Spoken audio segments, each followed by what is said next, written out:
part of the Press Play Podcast Network.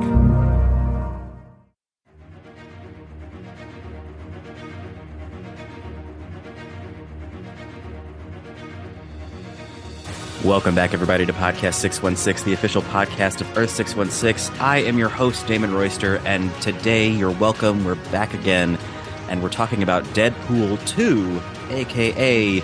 Douchepool 2, the douching. I have two first-time guests on the podcast. I'm thrilled to have them. This first guest is a comedy writer and co-Jane Austen film fan. I can't believe she watched this movie. Please welcome Katherine Biskupic to your ears. Katherine, how are you? Great. Thanks for having me, Damon. Truly, anytime. And directly next to Katherine, because they live together for reasons that is up to them if they want to disclose, we have the world's most famous photographer, if he was world famous. Please welcome Ed Rhee to your ears. Ed, how are you doing? Hello, I'm also the biggest Jane Austen fan in the world. That's the reason why. Sore subject. No, moving on. We're not. This is famously a Jane Austen free podcast. We cannot. So we watched Deadpool 2. Katherine Biskupic, I want to go to you first. Deadpool 2. Where are you? How did you take in this movie? Have you seen the other Deadpool movies? Have you ever seen a Marvel film before? What's your relationship to this content? Yes. I thought I was like kind of a Marvel fan, but then when I look back on which movies I've seen, it's mostly lined up with when I've been dating somebody seriously. So there's a large gap. And turns out, I don't know if I go to Marvel on my own, but I did watch Deadpool when it first came out. And then so I rewatched it before watching the second one. I don't feel like I know specifics of the world. Every once in a while I'll be like, oh yeah, I remember that from, when I watched all the ones in my early 20s or like when I did like that one year of a lot of them. Yeah. So not too specific. Cool. Again, I do apologize. I feel like this is the worst film to bring you in on. Yeah, but really? Is it the worst? We're kind of just like in it. Like there's no like introductory stuff to like mutants and like people, the icebox or whatever is kind of just like, I feel like this is like the middle of a longer story is where this movie takes place. But if you liked it, I want to go over to Ed. Ed Rhee. Famously, we have never had a conversation about superhero films, I don't think. But I imagine you're a comics fan, yes? Yeah, I grew up reading Marvel comics, specifically X-Men, like Wolverine, all the X-Men titles, X-Men, Uncanny X-Men, and Wolverine. Like the heyday of my Marvel comics reading life was like the Fatal Attractions timeline. Like probably dates me like 95 to 99 maybe. Oh, nice. Like when Wolverine has like his adamantium skeleton like ripped out of him and shit. Can we swear on this podcast? Oh yeah, we're gonna play Fuck, Marry, Kill at the end. I sure hope we can. But anyway, that was like the heyday of my comic reading life, and I was super nerdy into like collecting Marvel comic cards too, in addition to the books. So that's kind of like my X-Men was always my wheelhouse. So, but I never got into Deadpool like as a kid. So Deadpool was like that part of Marvel universe that I didn't like know a ton about, aside from that like he's a wisecracking like killer and that's about it until like the movie, But then the little cameos and character bits that come in, I'm like, oh, yeah. Oh yeah, this movie. If you're an X-Men fan, this movie is wonderful for you. Growing up, like I didn't read the comics, but I watched the '90s X-Men cartoon. That was on Fox Kids. Incredible. And Cable had like a big arc on that, so I was happy to see him there. Gosh, how do we even begin this conversation about Deadpool 2? So we all watched Deadpool 1, which listeners to this podcast will remember I was not a huge fan, but I did like Deadpool 2, and I think for me Deadpool 1 was like a great vehicle for Ryan Reynolds, and I feel like this one really is actually engaging with the character of Deadpool, of like taking that Ryan Reynolds humor, but like still filtering it through this X-Men universe that we're in. So I want to begin with where the movie begins. Katherine Biskupic. So during your dating history where you were watching Marvel movies, did you see the film Logan? No, I think I was single during that time. I missed that one. Weren't we all? So it opens with kind of an homage to the film Logan, the rated R X-Men movie. Ed, did you watch that one? Mm-hmm. Cool. How did you enjoy this little homage? And like by homage, I mean blatant calling out of the Logan film. Well, I like Googled afterwards because I was like, man, they make some like references to all the X-Men stuff, and like there's IP stuff that, you know, they can't like have characters in it. And then I didn't realize, and correct me if I'm wrong, they're both Deadpool and Deadpool 2 were made by Fox and not Marvel, right?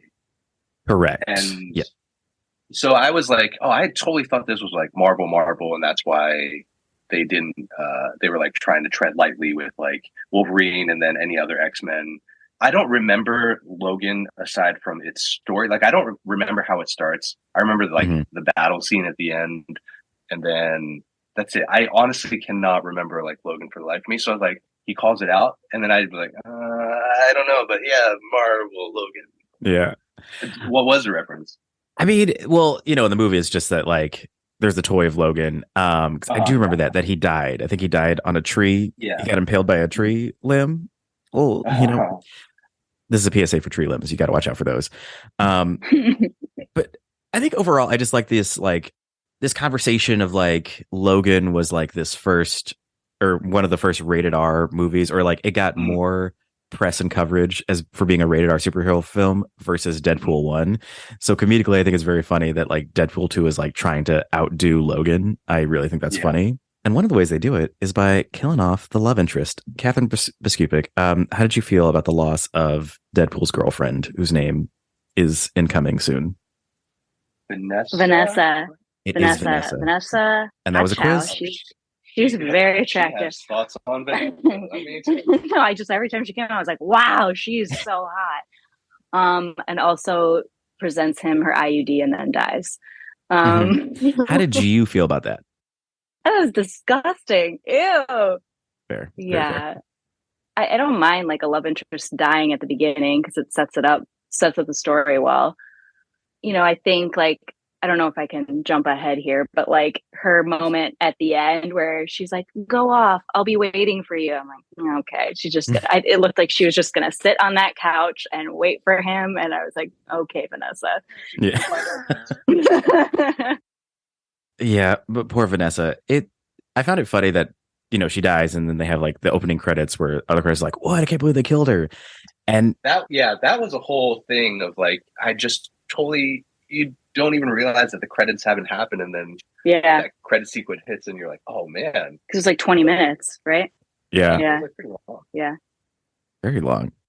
Ed Rhee, we've done some research on you, and I see that you are Celine Dion's biggest fan. So that's why I'm world famous, actually, is because I'm known for my GeoCities Celine Dion website. It's incredible, the shots you get out of this world. How did you feel about Celine Dion doing the intro song for Deadpool 2? Was 9 to 5 before that or after that? Because it's like Celine Dion, 9 to 5, and then what's the Barbra Streisand? Papa, can you hear me? Yentl. I just loved all of those put together. Was like, oh, Celine Dion, 9 to 5. Let's go. I don't know if it's like you had mentioned in regards to Vanessa, like we had watched Deadpool 1 like the night before, just as like a refresher, and then Deadpool 2. And one of your biggest issues with Deadpool 1 was it failed the Bechdel test. Like, women were not at all like a part of it, aside from, I mean, they were. There's a great moment where we thought it was going to happen. What's the woman with the short hair? Sonic Mutant Teenage Warhead. Yes, she's about to speak to. Was it Ryan? I think was it Vanessa? Oh yeah. And Ed was like, "It's about to happen," and then they didn't say anything. No. But I only bring that up because Vanessa had a bigger role. Well, no, not a bigger role, but she had a different role this time. And then females in general, Domino, obviously. Yeah. And then thinking about like all the entire soundtrack, I think is like women singing. So I don't know. Right. Like all the ones we just named. It started off, but then it does go. I mean, there's a lot of dubstep. There's a lot of dubstep. That's not but there's a lot of female songs, sung songs that are like crucial to the plot. Yeah. Anyway. Oh, truly. And I think that's like hitting on something that I think is overall true in Deadpool 2 is like, it feels like I can just feel the notes that people gave to Deadpool 1, and they definitely are like, course correcting them in Deadpool 2. Like there's a little bit more of a feminine presence. I'll say that as an old man that I am. Does this one pass the Bechdel test? I feel like they also fail it in this movie. No, it does fail, but I mean, I do love Domino. Wanted more Domino. We're gonna she's gonna get it. We're gonna get to Domino. But I think also because I didn't enjoy Deadpool 1, especially on my second watch of it. But I think what I enjoyed more about Deadpool 2 is that there's an actual X-Men story. We get Cable time traveling to the present to take out this kid, Russell, as I called him in my notes, Hot Hands. So, and I just liked that. There was just more of like an engine, a story engine, versus just kind of like flashing back and forth and listening to Ryan Reynolds quip, which, as I said before, I'll say it again, Ryan Reynolds, less is more. Yeah, Ryan Reynolds is like, I love Sour Patch Kids in general. And like, he is like eating a full bag of Sour Patch Kids in like one sitting. Like, I fucking love Sour Patch Kids, and I can like have like a pretty good amount. But if I finish the whole bag, like, it's just too much. It's too much for my mouth. It's too much for my body. Like, I can't have a full bag of Sour Patch Kids. And I love Ryan Reynolds. It does get to the point. I do think, to their credit, like, it just gets right to that point. But the fact that you think about it, you're like, I mean, I thought basically a different version of that, but of like, yeah, it's a little too much. You know what I mean? Like, less is more. Yeah. That is an absolute amazing analogy that he is Sour Patch Kids. The Sour Patch Kids of actors, I would say, is Ryan Reynolds. Great, but just in small doses. Okay, where do we go from here? So Vanessa has died through just a random assassin. Goodbye to Vanessa. We'll see you in dream sequences. And then we get the X-Men. Ed Rhee, talk to me about X-Men cameos. Was that Kelsey Grammer as Beast? Can we confirm? Oh, so that in the hallway shot, like that cameo? Yeah, when they quickly close the door with all the X-Men in the room. So I have actually never saw the New Mutants, the movie The New Mutants. Right. Is he Beast in that? I literally have no idea who was cast in that, aside from, what's her name? Anya Taylor-Joy. I did the eyes thing because her eyes are pretty wide. Sorry, Anya Taylor-Joy, I love you. It's okay. Also, no one can. It's a podcast. No one can see you. This one. But I had read that they had like a really hard time getting that shot because they green screened it. They got a plate of it, and then they had to get shots of the different actors individually. So whoever played Beast, I think, was the cameo in there. So if it was Kelsey Grammer, then I think it was him in that shot. Cool. Shout out to Kelsey Grammer. I did watch all of Frasier last year. I don't know. I think that's one of my favorite jokes from both Deadpools, about the fact that they just couldn't afford Storm, Cyclops, Wolverine, the actual X-Men you care about. So it's Colossus and Negasonic Teenage Warhead. And the pink hair girl, I do believe, is that Blink? I don't know. You know what's funny is that like Negasonic Teenage Warhead came out. I Googled, and she came out as a character in like 2001 or 2 or something. And that was like right after I was pretty much out of like reading comics and stuff. So I'm like, did they create this character for this movie? And she's like a legit 20-year-old Marvel character, like 20-year-old in terms of history. So like, I didn't know her or anybody else who like was kind of later on in the Marvel pantheon. So I don't know if Blink falls in that category. I actually don't know who that is. So gotcha. I believe that's Blink, and I just know that because I played the X-Men versus Apocalypse video game for PlayStation, and she can just kind of open portals and take you places quickly. I want to check in with Catherine. Catherine, are you still there? I am, yes. Okay, great. Catherine, can you, in your own words, can you explain to me mutant-human relations as you understand them from the Deadpool movies? Yeah, what I got was everybody goes to this like castle, and they all like decide to live together and like fight a common cause together, but they're working through their issues in their body and in their powers. You know, they fight, but they live in a castle, so it'll be okay. That's what I got. I mean, fairly true. I do raise question with the word castle, but other than that, that is what is happening. It looks like a castle. It was like she literally was like, "Hey, why are they going to a castle?" And I'm like, "That's fucking the X-Men school. It's Xavier's school for gifted. It's a school. It's not a castle." And then brought me back because I did also watch the cartoons, Damon. When I grew up with brothers, so I did watch the cartoons. So I do remember that, and I did put wood chips on the playground between my fingers to pretend to be Wolverine, which you said you did too. I did that too, and I'm, a fun little poll. I was like, I'm curious, like, what kids put in their hands to be Wolverine, because we put everything, like straws, wood chips, pencils, pens, scissors if you were feeling real dangerous. Oh, whoa. Oh yeah, I'd finish some popsicles, get the popsicle sticks in there. Oh yeah, popsicle sticks, yeah, pixie sticks. I just don't think kids are being Wolverine these days. And I think that's sad. But going back to Catherine, talk to us about, just to put Russell in the space. Who is Russell? How did you feel about Russell, the kid with the fire hands? Yes, Russell. He's a lot for me. You and I had just watched that angry teen in the Whale.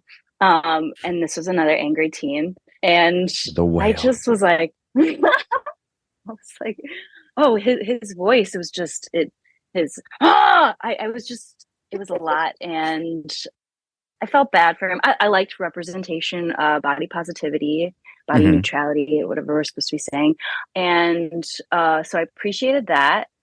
But I felt like it was written, maybe one more draft of that character, because it was a lot of that sound, and I myself couldn't grasp onto those sides of that troubled youth, because I just kept hearing that and that was it for me.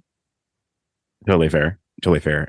As someone who grew up as a boy, I recognize this character. I've never been friends with this character, but they've been in lunch with me. But I think that's fun. I think it's fun to have the annoying character is the one that we have to protect, and that he's purposely annoying rather than just a byproduct of, poor direction, poor acting. The Whale. So did you guys both feel like he was annoying? I didn't find him that annoying. You didn't find him as annoying. Did you not think he was annoying? Here's my take. We're going to break down like the filming of it. I think that he probably delighted and tickled the director of the film. And so they were like, yeah, do whatever you want. And so he did, is how I felt. But I like him as a MacGuffin. And I think it's fun to see Deadpool try to relate to somebody like, I think that's why he's so annoying, because he has to go up against Deadpool, who's already like, the wisecracking annoying character. So it's like, who's going to be the foil to that? It's going to be a teen. Ed Rhee, I also, in my research, I've seen that you are a time traveler, famously, the first that we've heard about. Did you feel that Cable was an accurate representation of time travel? Yeah, I think so. So in my comic book nerd reading stage, like, Cable made his appearances, but I never was like into X-Force, the X-Force title per se, So he came in, and it was interesting because she was like, is he the bad guy? And I'm like, no, he's for sure a good guy. Like, he's like the leader of the X-Force, but they just created this X-Force thing. So I'm like, oh, I wonder how they play that story out. And like, he is like together with Domino, Domino and him are usually typically romantically linked, I feel like, right? Ooh la la. I didn't know.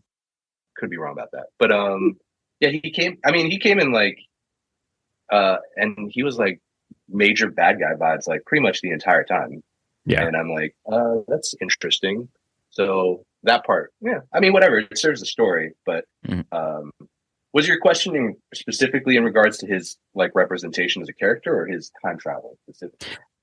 Mostly his character as a whole. This is played by Josh Brolin, famously Thanos. Yeah, Thanos. And I like how they are very, self-referential about that, like they are in all things. Like, it's like, shut up, Thanos. In one of the, that's so confusing to me. I was very confused. So is he Thanos? Like, how does that work in this? Like, I mean, and this is where big Hollywood budget and producers get involved. So like the X-Men universe is 20th Century Fox. So like all that Wolverine, X2, you know, Magneto, Deadpool, that's like one universe. And then the Avengers is a different one. You know, in the comic books, when you could just draw people, they're all together and they all know each other. But in this world, it's just different studios. So Josh Brolin could audition for Thanos in the Avengers movies and then be Cable in the X-Men movies. Because I was dating somebody when Endgame came out. So why is that like fun to see? Because to me, that would be so. It is like I'd be like, hey. Yeah, from the comic book nerd perspective, it is like a little jarring because they're like, oh, that's Thanos. Yeah. Or I mean, you don't even have to be a comic book nerd, but like if you know, I feel like most people knew that Josh Brolin was Thanos in the when they're watching it. So it's a little dissonant, but I don't know, whatever. But give him more money. Yeah. He does, yeah. And he's a great Thanos too. Mm-hmm. I prefer Cable, but you know, Thanos. I mean, I think anyone could play Thanos. I could play that. Like Michael could play Thanos. Producer Michael. Dare I say, Michael is Thanos. That's canon.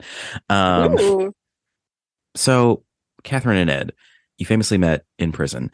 So, can you talk to me about this icebox scene? Did you like the icebox? Were you intrigued by it? As prison breaks go, fairly normal? Exceptional? It's a terrible question. I'm so sorry. I don't have any strong opinions on it aside from now what's the character's name? Cultural appropriation dreadlocks on it. Black Tom. Oh, Black Tom. Yeah. And I think he's like an actual character too. Like, in the comics? Yeah. And I think he is Irish, which that guy was Irish. So that was a funny thing to see.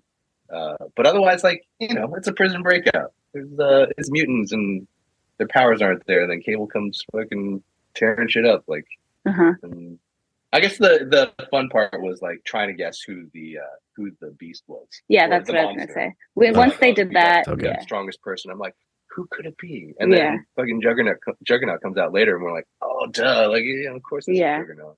That was the only thing during that prison sequence that when it happened, we were both taking guesses of who that was.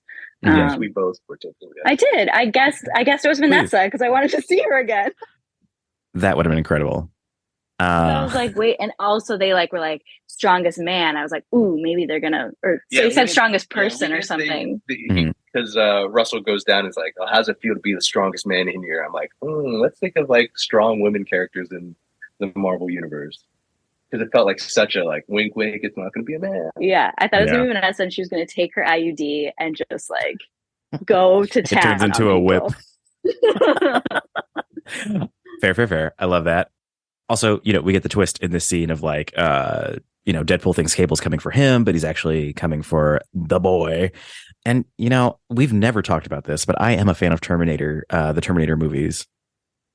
So I love this kind of like Sarah Connor thing, which they do reference. It sets us off on a lovely journey. Deadpool escapes very grossly. The gore in this movie is out of this world gory. It was kind of jarring, to be honest, like, because we've had like a decade plus of just Marvel movies and they're quote unquote violent in, you know, the Marvel way, lots of fighting and punching and, you know, people getting smashed into things. But like, at least personally, I went into it and I'm like, oh man, this is like if Marvel and John Wick had a kid. Like, there's so much gore and blood, and I'm like, ugh.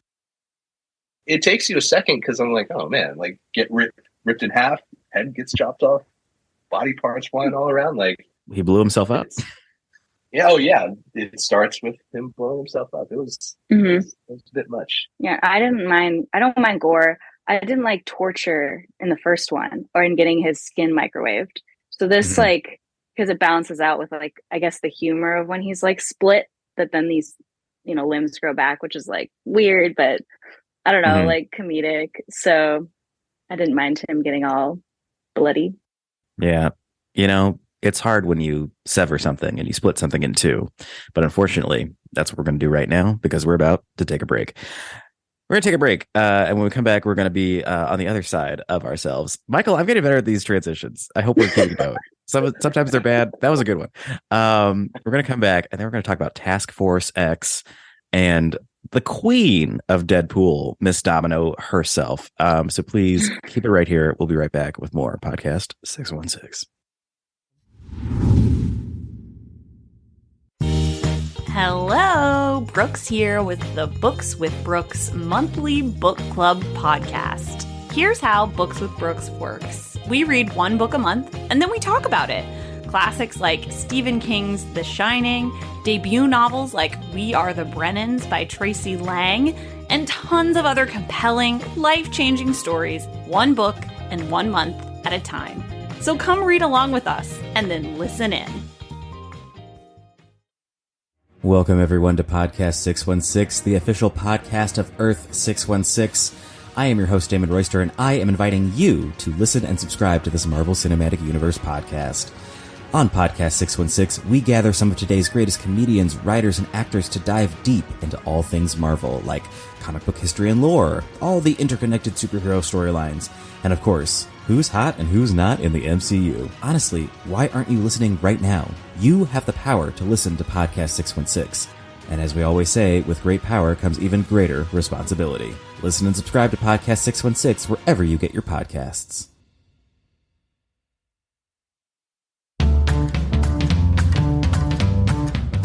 Hey everyone, this is Don Mike Mendoza, the host of Producing While Asian. Join us in Season 2 for more conversations with actors, artists, producers, and more from Broadway, Hollywood, and beyond, every other Wednesday on the Press Play Podcast Network.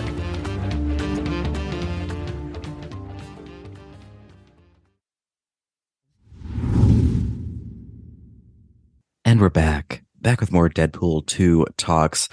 Katherine Biskupic, when I met you, you were a hard-nosed assassin. So when you watch Task Force X be assembled, what are you thinking? Are you thinking they're doing it right just by hiring literally everyone who shows up, or should they be a little bit more selective with their choices? I was curious why people were showing up, like what the casting call said, what drew you to this group? Because especially knowing what happened afterwards is like, was that worth it? Was that casting notice worth it for what happened to you afterwards? And then specifically with Domino, I was like, wow, she's the best thing that's ever happened ever. How'd they get so lucky that she showed up for this? And then why did she show up? Because then later she says, oh, I went to this school. And I was like, that's great. Like that's a nice storyline. But why initially did she show up then? If she was just like, oh, I'm going to do this. Yeah, there's something in there. It feels like a throw in lines from like a different draft where there's like every choice she makes is part of like her destiny. Like that's why she's able to like be so lucky because she's meant to do other things.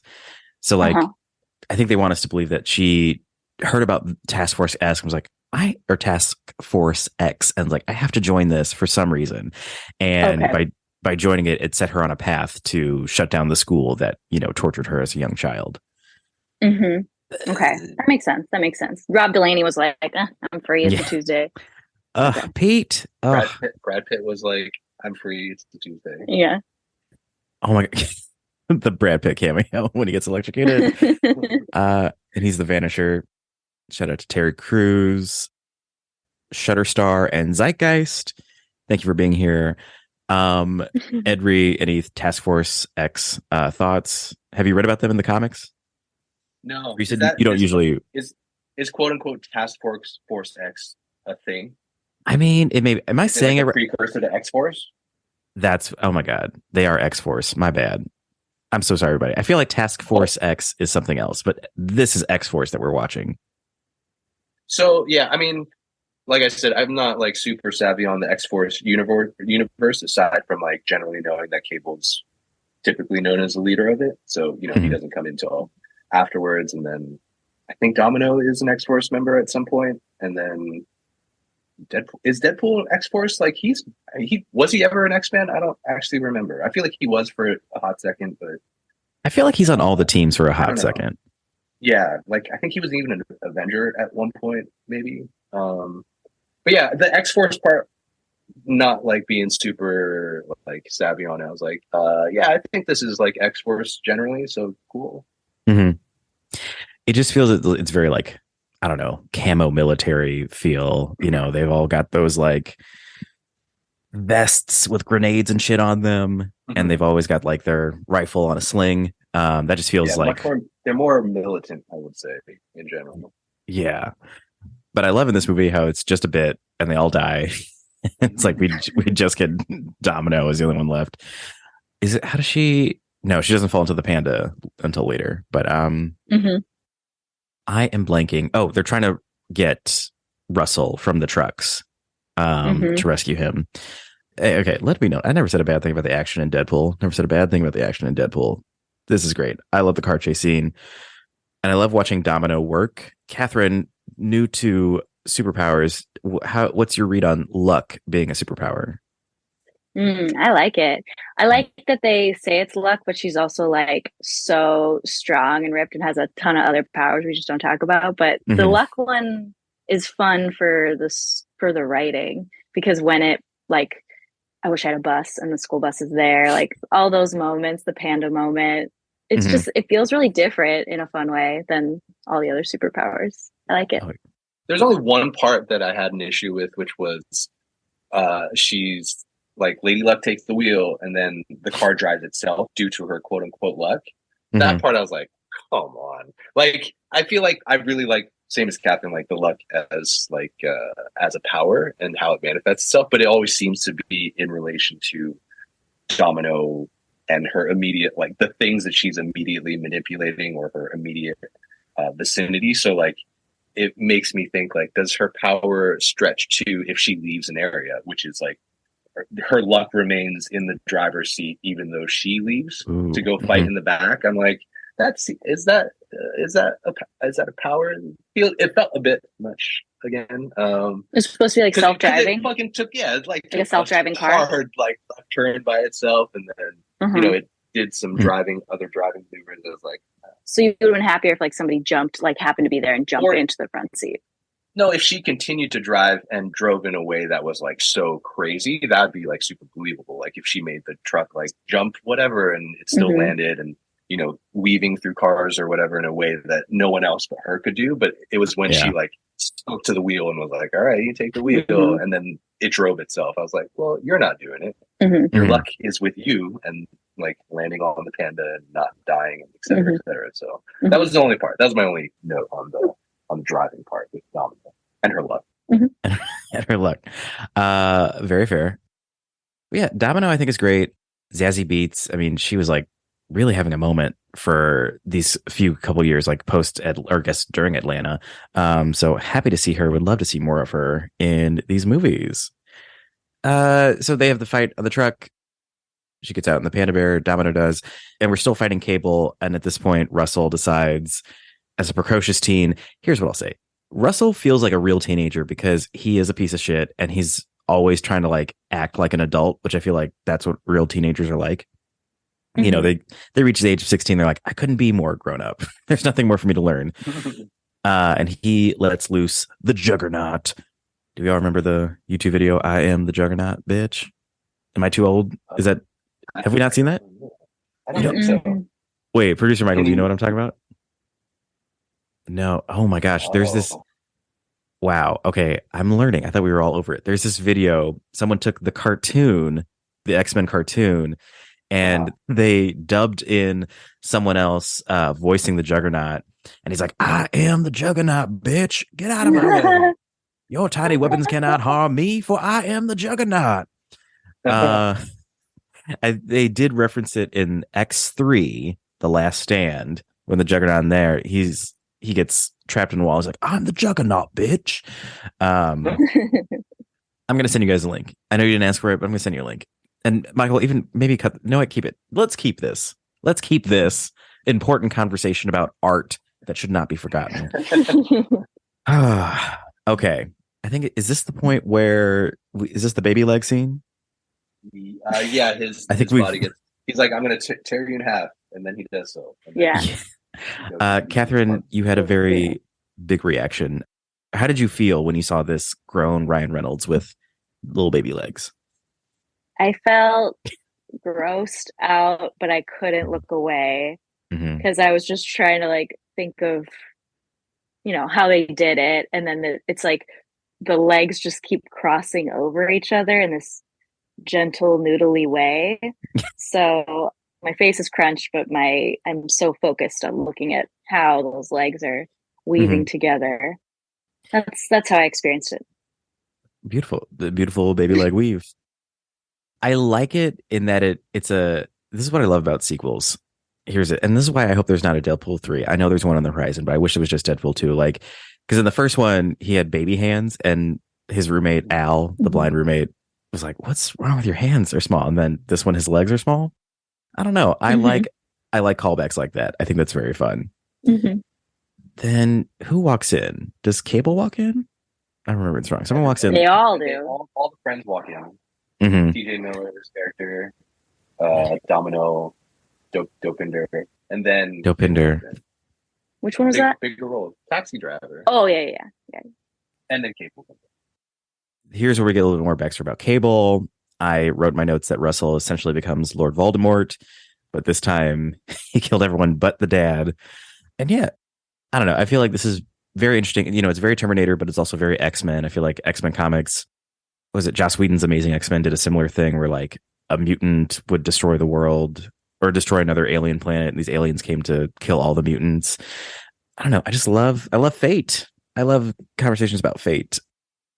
Okay, so let's yada yada. This Wade Wilson tries to recruit the X-Men, a la Say Anything with the boombox. Cute. I think it's cute. It was cute. It was cute. Why was it so tiny? Didn't you feel like it was so tiny? I didn't understand that part. Was it a phone? It was small. Oh, I don't think it was a phone. I don't know. It could have been. It definitely wasn't a full-size boombox. No. It was a mini boombox. But otherwise, I liked it. Yeah. Maybe he had it from Deadpool 1 when he still had his baby hands. He couldn't operate anything else. So he did like a baby boombox. And then he just brought it along because, why reuse people? Let's not add more waste to the universe. Absolutely. Ed, I love it. Yes. Tiny boomboxes. They say no, but then he loads up. Who's he take? Domino, Cable, himself, and Dopinder. What? Not that I mind, but what happened to TJ Miller? I think I was looking away at that time. Why is he not at the final fight? Who cares? Right? And you know what? Exactly. If you want more, listen to the Deadpool 1 podcast where we, I think, eviscerate him. Cool. Who cares? He's not there. Well, also, real quick on him, did you watch Silicon Valley? The first season, yeah.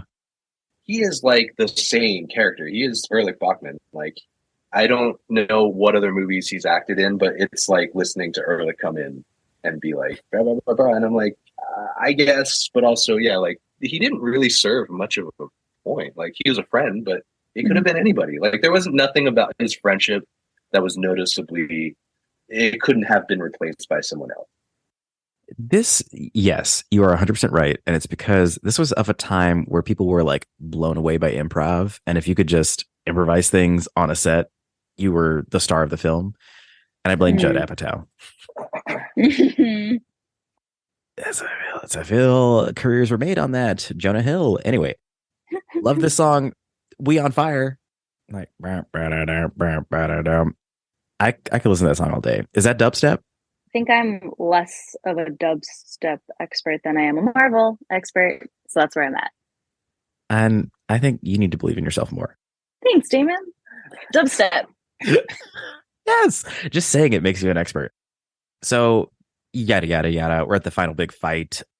Domino saves the children, gets a school bus thrown in at just the right time. And basically, the guards just fall on themselves and break their necks. Colossus ends up showing up. Colossus versus Juggernaut. 9-year-old me could not believe that. Which part? Juggernaut versus Colossus. It's just like this dumb kid thing of like, I was like, what? They're both strong and they're fighting each other? No way. Any thoughts on the Juggernaut Colossus fight? Did you collect comic cards as a kid where they had like all the stats on the back? That's immediately where my mind went to, like whose stats are better, like who's got the durability, who's got the strength. Like I think like canonically, like Juggernaut there's no way Juggernaut would lose to Colossus aside from that whole electrocution thing and like wipe him substantially. I feel like more so than he did in the movie until the whole thing. But I don't know, maybe I mean, it sounds right. I mean, the Juggernaut is literally, he's a Juggernaut. He's huge. Yeah, and he's like supernaturally empowered. or the gem that he has that he gets his power from. Oh, right. The fucking gem. Yeah. Catherine, any thoughts about the gem?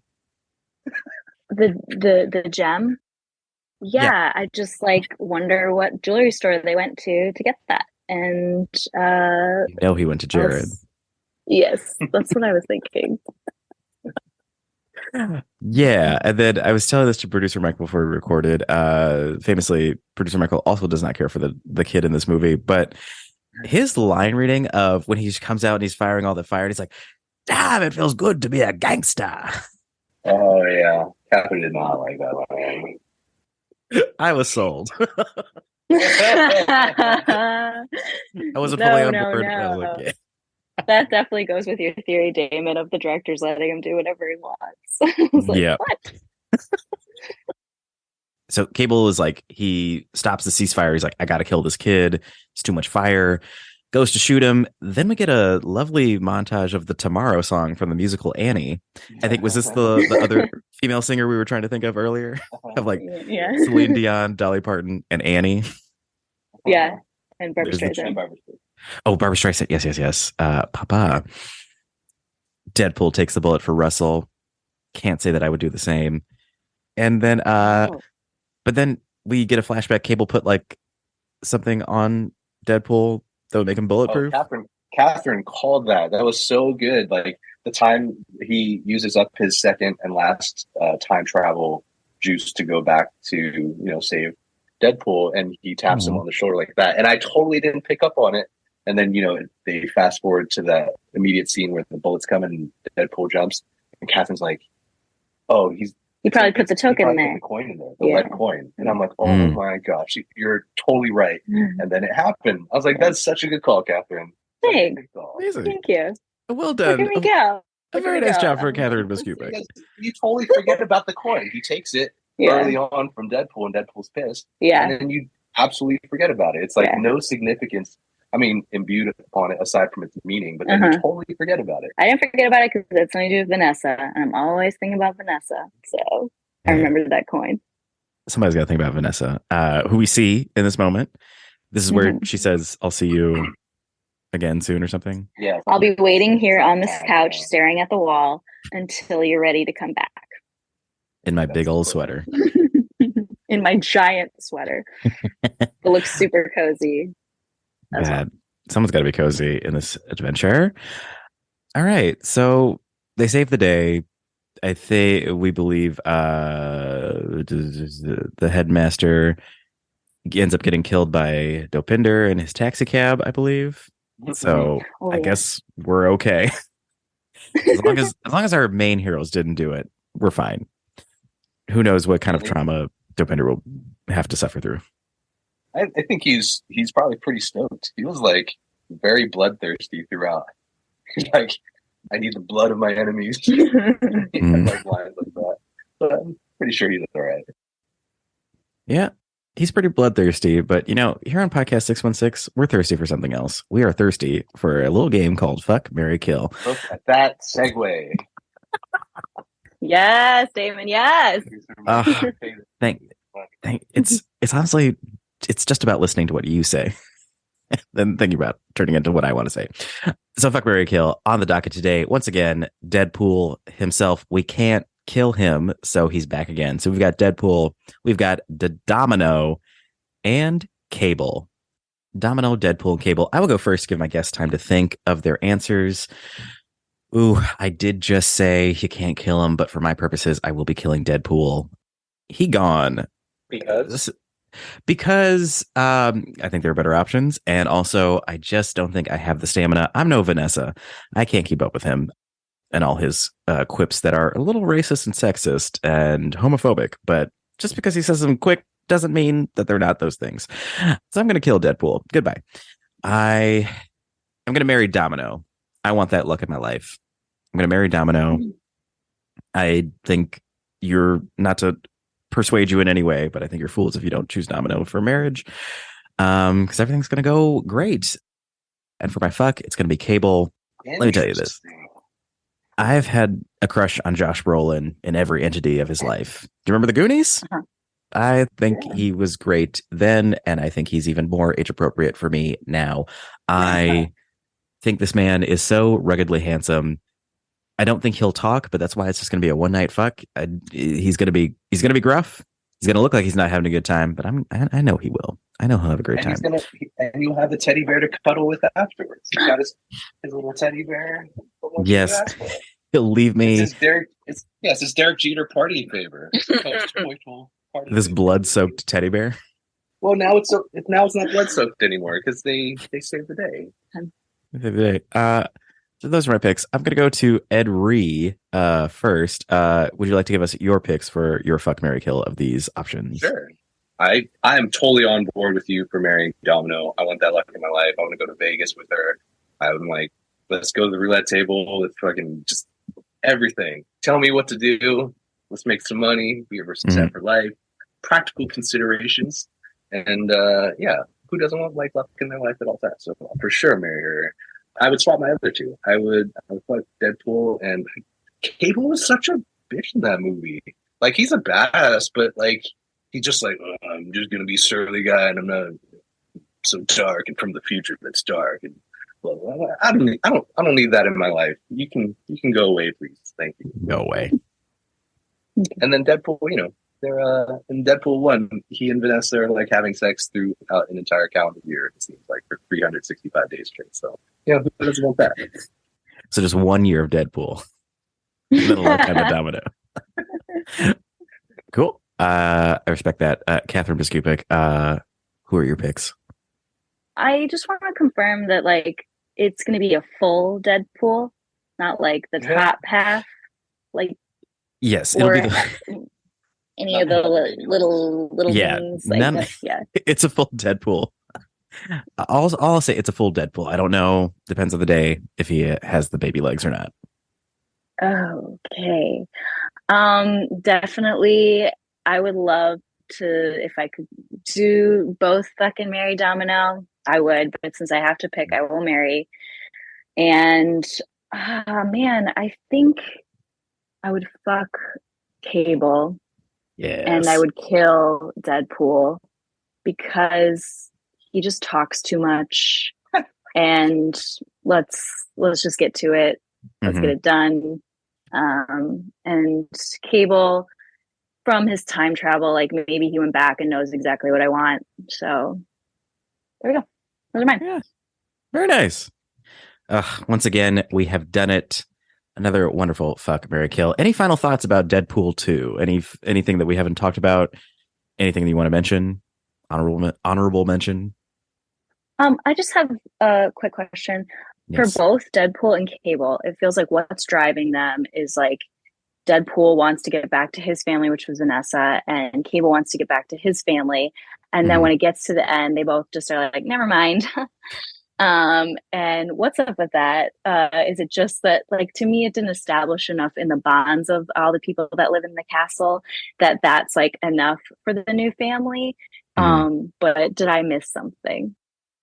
No, I don't think you missed anything. But I mean, I do think the implication is that Russell, Domino, Deadpool, and Cable, that's the new Endo Pinder. That's his new family is the people that he was working with. But I would agree that it's not that clear. Okay, cool. Yeah. I was saying, my only thought is just from Deadpool 1 and Deadpool 2, like Negasonic is so minimally featured. Like, yes, she does her shit in the first movie, and it's like a pretty cool power, and the way she manipulates them to, like, I know we're talking about Deadpool 1, but like, blows up stuff as a platform for Deadpool to like get up to the top of the whatever they were on. And then in this one, I can't even remember where she uses her powers, but I'm like, why is she in this movie? Because I think she's awesome. So if you're going to have her in the movie, use her more. Like, I honestly can't even remember what she did in this movie. Like, what she had a girlfriend. We watched it last night. Yeah, she had Yukio. Like, what did Negasonic do in the movie? Like, yeah, I feel like she was in that action scene somewhere, but I can't remember. So I'm like, it feels like either use her or don't, but don't let her just appear and be there as like set deck.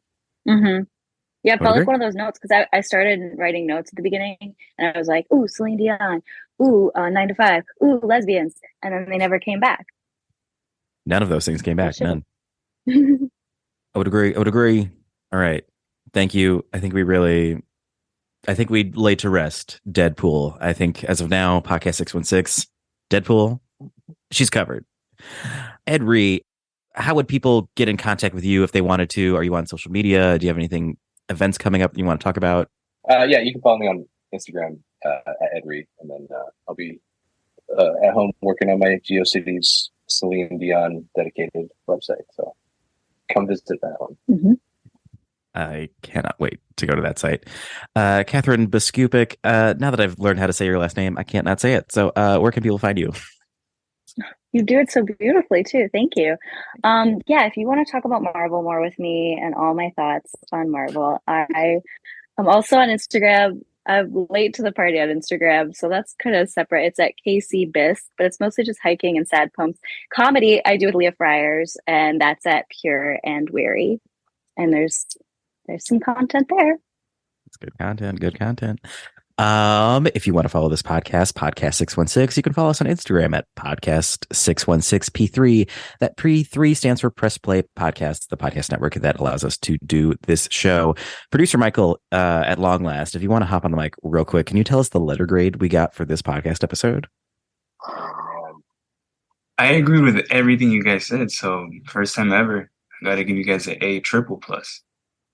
What? Yes! He cubed it, everybody. My Asian parents now. Thank you.